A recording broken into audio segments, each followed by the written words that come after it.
Hola, muy buenos días. Vamos con la primera parte de osteología, nuestra primera unidad. Chiquillos, el tejido óseo está formado por sustancia fundamental amorfa calcificada altamente especializada, ¿sí? Que forma el esqueleto de los vertebrados. Dentro de las funciones, la principal función es la función de soporte.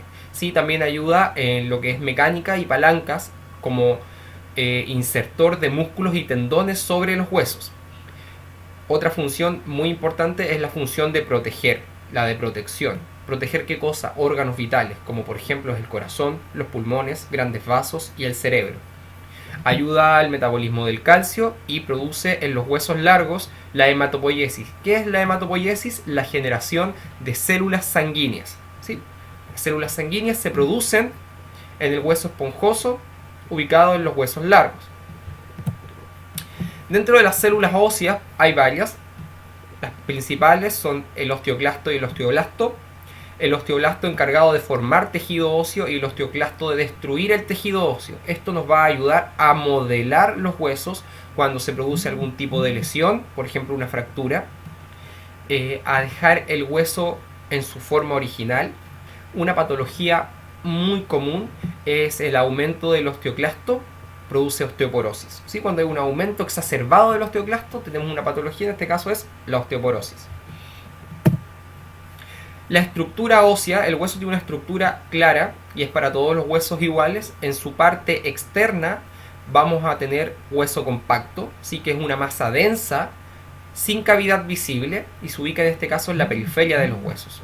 Y en su interior, hueso esponjoso, ¿sí? Que se ubica en la parte interna y está ocupado principalmente por la médula ósea. Y como podemos ver en la imagen, tenemos hueso compacto en la periferia y hueso esponjoso al centro. ¿Sí? Ahí con el puntero lo estoy marcando. Existen diferentes tipos de huesos y con diferentes funciones. ¿Sí?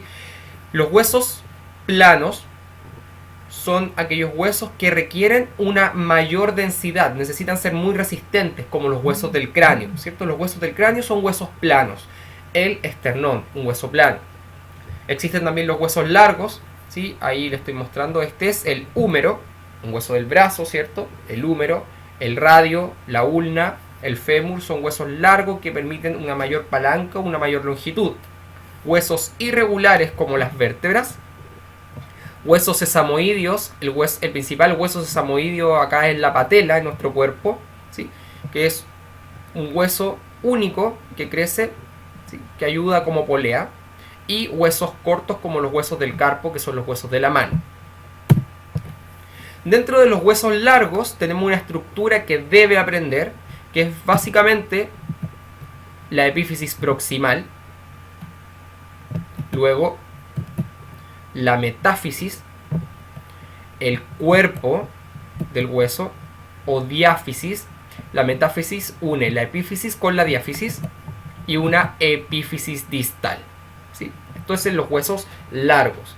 Pero cuando hablemos de, por ejemplo, en este caso del húmero, yo le voy a hablar en su epífisis para que usted sepa de qué parte estoy hablando. Ahora vamos de lleno a lo que es columna. Chiquillos, la columna es la superposición de 31 a 35 huesos cortos. ¿Sí? 31 a 35 huesos cortos. Varía en los huesos del coxis, que puede unas personas tener un poquitito más, un poquitito menos. ¿Sí? Aproximadamente de 75 centímetros de longitud de superior a inferior, céfalo-caudal. Está compuesto por 7 vértebras cervicales, 12 vértebras torácicas, 5 vértebras lumbares, 5 vértebras sacras unidas y osificadas en este hueso único que se llama, es como un triángulo, ¿sí? Se llama sacro, y de 4 a 5 vértebras coxigias, que son el vestigio de una cola. Acá podemos ver una vista anterior de la columna, que si usted se fija es plana, no tiene muchas irregularidades. Una vista posterior de la columna, que es muy irregular, tiene muchas superficies que vamos a pasar a detallar. Y una vista lateral, en donde se pueden apreciar curvaturas. ¿Sí? Cuando la concavidad va hacia anterior, vamos a llamar lordosis. Cuando la concavidad va hacia posterior, Cuando la concavidad va hacia posterior, le vamos a llamar cifosis. Entonces, nuestra columna está compuesta por curvaturas.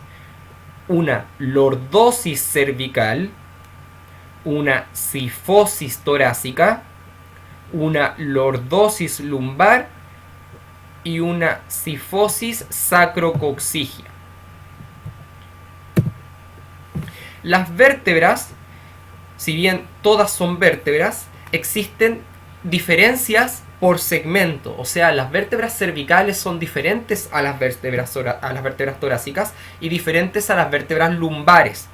¿Sí? Aquí podemos ver 3 vértebras de diferentes niveles: cervical, torácica y lumbar. Y vamos a pasar a detallarlas ahora. ¿Sí? Existen 2 tipos de vértebras: las vértebras tipos o comunes y las vértebras especiales, ¿sí? Que son únicas, pero todas comparten una estructura básica muy similar. Vamos con la estructura de una vértebra tipo, ¿sí? ¿Cómo ubico en posición anatómica una vértebra tipo? Vamos a marcar acá. Esto es anterior, esto es posterior. Desde anterior hacia posterior decimos que la vértebra está compuesta por un cuerpo vertebral, que es este cono denso. Es el cuerpo vertebral que mira hacia anterior, en donde pasa y se sostiene todo el peso corporal. Luego está compuesto por un arco vertebral completo, 2 procesos transversos